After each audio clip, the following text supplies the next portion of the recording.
Have you ever pondered over the significance of software threat modeling in today's cyber age?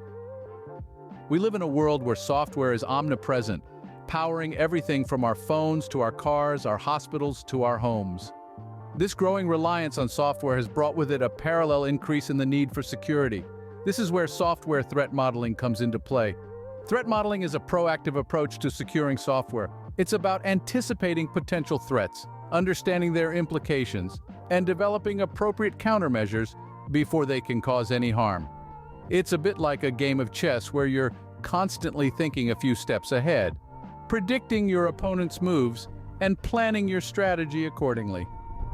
By identifying potential vulnerabilities early in the development process, threat modeling can save you a lot of time, money, and headaches down the line. It allows you to build security into your software from the ground up, rather than trying to bolt it on as an afterthought. But the importance of threat modeling isn't just theoretical. There are numerous real-world examples where the lack of threat modeling has led to significant security breaches. Take, for instance, the infamous Equifax data breach of 2017. Had a proper threat model been in place, the vulnerability that led to the breach could have been identified and addressed before it was exploited. Threat modeling isn't just about preventing breaches, though. It's also about ensuring that when a breach does occur, you're prepared to respond effectively. By understanding the potential threats your software faces, you can develop incident response plans that minimize the damage and help you recover more quickly. In a world where cyber threats are constantly evolving, software threat modeling isn't just a nice-to-have, it's a necessity. It's a critical component of any robust software development and security strategy. Understanding the significance of threat modeling is the first step towards creating a secure software environment. So let's delve deeper into this fascinating topic and explore how you can use threat modeling to safeguard your software against the myriad threats it faces in today's digital landscape. To fully grasp the process of threat modeling, one must first familiarize themselves with a few key concepts. Let's start with threats. Picture a storm looming over a city. The storm represents a potential danger, a threat. In the world of software, threats can take many forms, like hackers trying to steal sensitive data or a system failure disrupting business operations. Identifying these threats is the first step in threat modeling. Next up are vulnerabilities.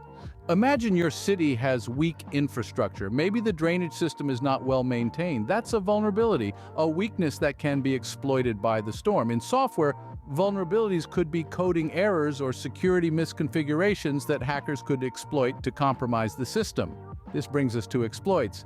Let's say the storm hits and the poor drainage causes flooding.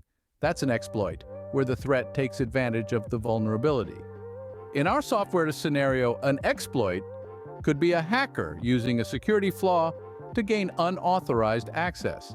And finally, we have countermeasures. Think of these as your city's emergency response plan to deal with the storm and its aftermath. In software, countermeasures are the strategies and tools we use to protect against threats, fix vulnerabilities, and respond to exploits. This could be anything from firewalls and encryption to regular software updates and user education. Now let's put these concepts together. Threat modeling is like a city planner anticipating a storm. They identify the threat, the storm, assess the vulnerabilities, the weak infrastructure, anticipate potential exploits, the flooding, and plan countermeasures, the emergency response. Similarly, in software, threat modeling involves identifying potential threats, determining system vulnerabilities, anticipating possible exploits, and planning appropriate countermeasures. This process is crucial in the development and maintenance of secure software. By understanding and anticipating threats, we can design software to be resilient against attacks and have plans in place to respond effectively if an exploit does occur. Moreover, threat modeling isn't a one-time activity. It's an ongoing process that evolves as new threats emerge, vulnerabilities are discovered, exploits are developed, and countermeasures are updated. Just as a city planner would continually reassess the city's preparedness for storms, so should a software developer continually reassess their software's threat model. Understanding these concepts is not just for tech wizards or security experts. Everyone, from software developers to end users, benefits from a basic understanding of threats, vulnerabilities, exploits, and countermeasures. Developers can build more secure software. Users can make more informed decisions about the software they use, and everyone can contribute to a safer, more secure digital world. With these concepts in mind, you are now ready to delve into the world of threat modeling. Creating a threat model involves a systematic approach, which we'll dissect in this segment. Let's break down the process of creating a threat model into 5 clear, easy-to-follow steps. The first step is identifying the assets. Assets are the elements in your system that you need to protect. They can be as tangible as a database storing user information, or as intangible as a business process or reputation. For example, in an online shopping platform, assets could include the customer's personal and payment information, the company's product inventory data, and the proprietary algorithms that recommend products to users. The second step is creating a detailed architecture diagram of the system. This diagram should include all the components of the system and how they interact. It's like a blueprint of a building, showing you where everything is and how it's connected. For our online shopping platform, the diagram would include the user interface, the servers, the databases, and the connections between them. The third step is identifying the threats. Threats are potential events or actions that could harm the assets. These can be external, like a hacker trying to steal user data, or internal, such as an employee accidentally leaking sensitive information. It's essential to think from an attacker's perspective here. What would they want to achieve? How would they go about it? The fourth step is determining the vulnerabilities. Vulnerabilities are weaknesses in the system that could be exploited by threats. They can exist in any part of the system, from outdated software to insufficient access controls. In our online shopping example, a vulnerability could be a weak password policy that allows users to set easily guessable passwords. The fifth and final step is mitigating the risks. This involves developing strategies to reduce the impact of the threats. These strategies could include implementing stronger security measures, such as multi-factor authentication or improving incident response plans. In our example, the online shopping platform could mitigate the risk of weak passwords by enforcing stringent password policies and offering two-factor authentication. Now, let's look at a practical exercise to illustrate these steps. Imagine you're building a mobile banking application. The assets could be the user's bank account information, the transaction data, and the bank's reputation. The architecture diagram would include the mobile app, the bank's servers, the databases, and the connections between them. The threats could be a hacker trying to steal user data, a rogue employee trying to manipulate transaction data, or a competitor spreading false rumors to damage the bank's reputation. The vulnerabilities could be a lack of encryption for data in transit, weak access controls for the servers, or a lack of monitoring for unusual transactions. The risk mitigation strategies could be implementing end-to-end encryption, strengthening access controls, and setting up a system to monitor and alert for suspicious transactions. As you go through this exercise, remember that threat modeling isn't a one-time task. As the system evolves, the assets, threats, and vulnerabilities may change, and the threat model should be updated accordingly. Creating a threat model may seem complex, but with a systematic approach, it becomes a manageable task. By identifying the assets, creating a detailed architecture diagram, identifying the threats, determining the vulnerabilities, and mitigating the risks, you'll be well on your way to securing your software against potential threats. Once you've created your threat model, the next step is to apply it to secure your software. It's like being handed the keys to a treasure chest, but only if you know how to use them. Threat models serve as a roadmap, guiding us through the complex landscape of software security. But they're not just static documents, they're dynamic tools that help us identify vulnerabilities, devise countermeasures, and continually refine our approach to security. Let's start with vulnerability identification.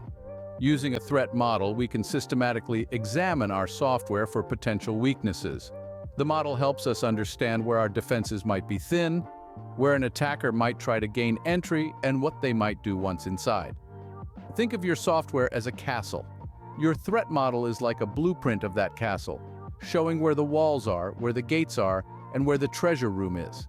By studying this blueprint, you can spot weak points in the walls, unguarded gates, or a treasure room that's too easily accessible.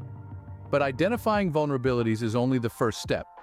Next, we need to develop countermeasures to protect against potential attacks. Countermeasures are like the guards, moats, and drawbridges of your castle.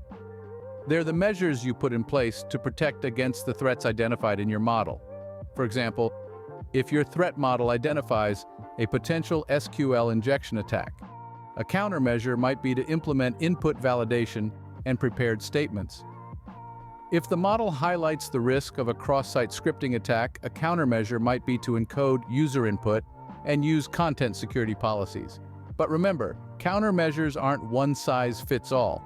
They need to be tailored to the specific threats your software faces, and they need to be proportionate to the risk. There's no point in building a 20-foot wall to guard against a mouse. Similarly, there's no point in implementing expensive and complex security measures if the risk is low. This is where the threat model comes in handy again. It helps us assess the risk and devise appropriate countermeasures. Now let's put this into practice. Imagine you're developing a web application. Your threat model has identified a potential vulnerability. The login page doesn't have rate limiting, which could allow an attacker to carry out a brute force attack. The first step is to confirm the vulnerability. You could do this by testing the login page to see if it allows unlimited login attempts. Next, you need to assess the risk. How damaging would a successful brute force attack be? What's the likelihood of such an attack happening? Based on your assessment, you then develop a countermeasure. In this case, you might decide to implement rate limiting to prevent brute force attacks. Finally, you need to test your countermeasure to ensure it's effective. This process of identifying vulnerabilities, assessing risk, developing countermeasures, and testing their effectiveness is a cycle. It's something you need to do continually as threats evolve and as your software changes. And that's the beauty of a threat model. It's not just a document you create once and then forget about. It's a living, breathing tool that you can use to continually improve your software security. But remember, a threat model is only as good as the information it's based on. It needs to be updated regularly to reflect changes in the threat landscape and in your software. So don't just create a threat model and then put it on the shelf. Use it, update it, make it part of your software development process. With the right threat model in hand, securing your software becomes a less daunting task. It's like having a detailed map to guide you through a complex and ever-changing landscape.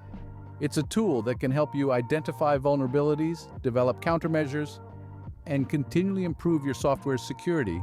So, don't underestimate the power of a good threat model.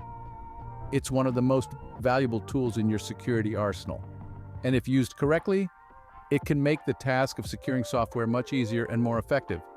With the right threat model in hand, securing your software becomes a less daunting task.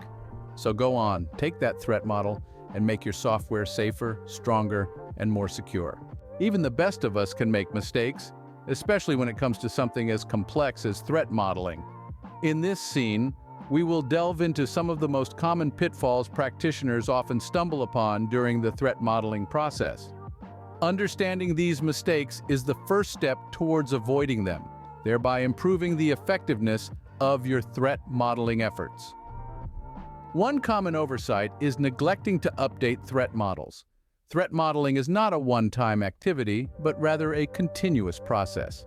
As your software evolves, so too should your threat models. New features, changes in design, and even updates in threat landscapes can all necessitate adjustments to your models. Keep in mind that a static threat model can lead to outdated defenses, leaving your software vulnerable to newer threats. Another common mistake is focusing solely on high-impact threats. While it's crucial to consider high-risk threats, it's equally important not to overlook lower-impact threats. These seemingly minor vulnerabilities can be exploited by attackers to gain a foothold in your system, paving the way for more substantial breaches. The third common mistake is to view threat modeling as a purely technical exercise. While technical expertise is essential, threat modeling also requires a deep understanding of the business context. Failing to consider the business impact of potential threats can result in models that are technically accurate but miss the mark in terms of real-world relevance. Always remember that the ultimate goal of threat modeling is to protect the business value that your software delivers. A fourth common misstep is trying to predict and model every single possible threat. Given the vast and ever-changing landscape of threats, this is not only impractical but also counterproductive. Instead, focus on modeling threats that are most relevant to your software and its context. This will help you prioritize your defenses and allocate resources more effectively. Fifth, don't fall into the trap of thinking that threat modeling is only necessary for high-risk projects or sectors. Every piece of software, regardless of its function or the industry it serves, faces some level of threat. Ignoring threat modeling for projects perceived as low risk can lead to unforeseen vulnerabilities. Next, many practitioners fail to involve the right people in the threat modeling process. This is not a task for security teams alone. Developers, architects, and even business stakeholders all have valuable insights to contribute. An inclusive approach can lead to more comprehensive and effective threat models. The seventh mistake lies in the belief that threat modeling can completely eliminate risk. This misconception can breed complacency and a false sense of security. Threat modeling is a powerful tool for managing risk, but it cannot guarantee complete immunity from threats. It's important to maintain a proactive and vigilant stance towards software security, even with robust threat models in place. Finally, don't underestimate the importance of communication. Threat modeling is not just about creating diagrams and documents, but also about facilitating meaningful discussions around software security. Failing to communicate effectively can lead to misunderstandings and missed opportunities for improvement. In conclusion, avoid treating threat modeling as a static, one-time activity. Don't focus solely on high-impact threats or treat threat modeling as a purely technical exercise. Avoid trying to predict all possible threats. And don't neglect threat modeling for perceived low-risk projects. Involve the right people in the process. Remember that threat modeling cannot completely eliminate risk, and always communicate effectively. By avoiding these common pitfalls, you can improve the effectiveness of your threat modeling efforts. Remember, the goal is not perfection, but continuous improvement. Each mistake is an opportunity to learn, grow, and enhance the security of your software. As with any technology, threat modeling is constantly evolving. Let's take a journey into the future. A future where the landscape of threat modeling is continuously changing, where new techniques and technologies are continually being developed. It's an exciting time, but it's also a time that requires vigilance and an open mind, ready to adapt to these changes. So, what exactly does the future of threat modeling look like? Well, it's a future that is increasingly automated. Automation is not a new concept, but its application in threat modeling is still in its early days. The future will see the rise of automated threat modeling tools that can rapidly identify potential threats, significantly reducing the time and effort required. These tools will incorporate machine learning algorithms and artificial intelligence to facilitate the detection of complex threats that may be difficult for humans to identify. They will be able to learn from past attacks, improving their detection capabilities over time. But it's not just about automation. The future of threat modeling also involves a shift towards a more proactive and predictive approach. Instead of reacting to threats as they occur, the aim is to predict them before they even happen. This involves the use of predictive analytics, leveraging vast amounts of data to identify patterns and trends that indicate a potential threat. In addition, we'll see the integration of threat modeling with other aspects of software development. It will no longer be a standalone process, but will be incorporated into the entire software development lifecycle, from the initial design phase right through to deployment and maintenance. This integration will ensure that security is considered at every stage of the process, reducing the likelihood of vulnerabilities being introduced. The future also holds the potential for more collaborative threat modeling. With the rise of cloud-based platforms and remote working, teams can work together on threat modeling from anywhere in the world. This not only allows for greater flexibility, but also opens up the possibility for diverse perspectives to be incorporated into the threat modeling process.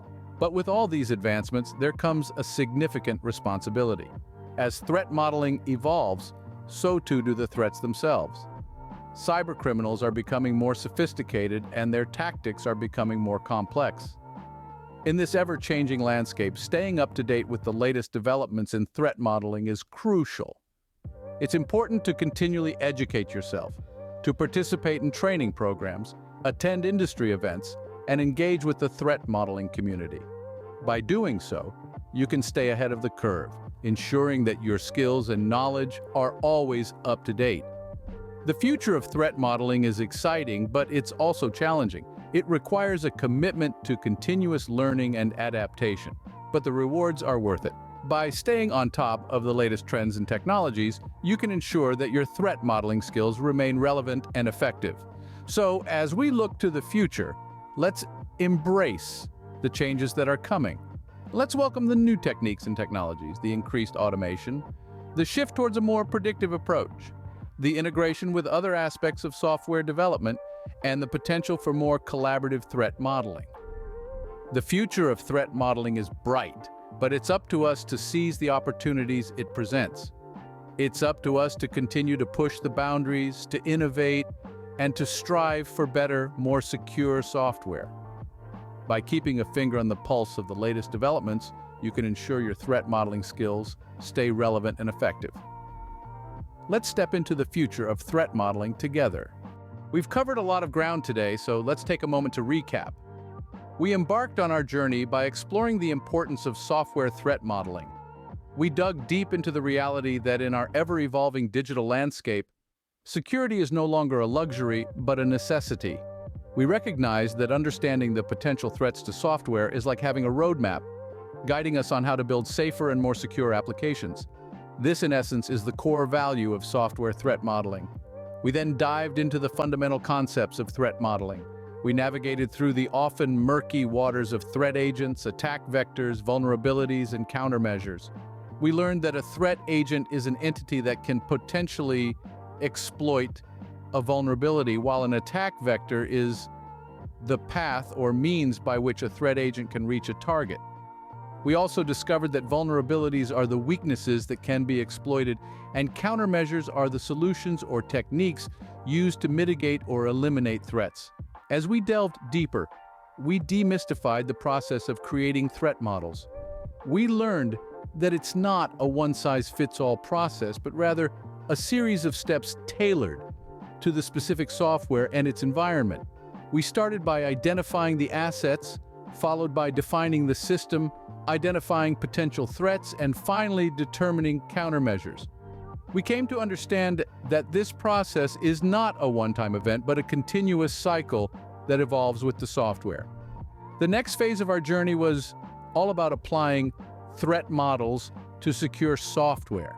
We explored how these models serve as a guide, helping us understand where we need to focus our efforts to ensure the highest level of security. We discovered that threat models are not just theoretical constructs, but practical tools that can be used to identify, prioritize, and mitigate potential threats. But as with any journey, there were pitfalls to avoid. We examined common mistakes in threat modeling, from ignoring the human element to focusing too much on unlikely threats. We learned that threat modeling is not just about technology, but also about understanding the people who use and interact with the software.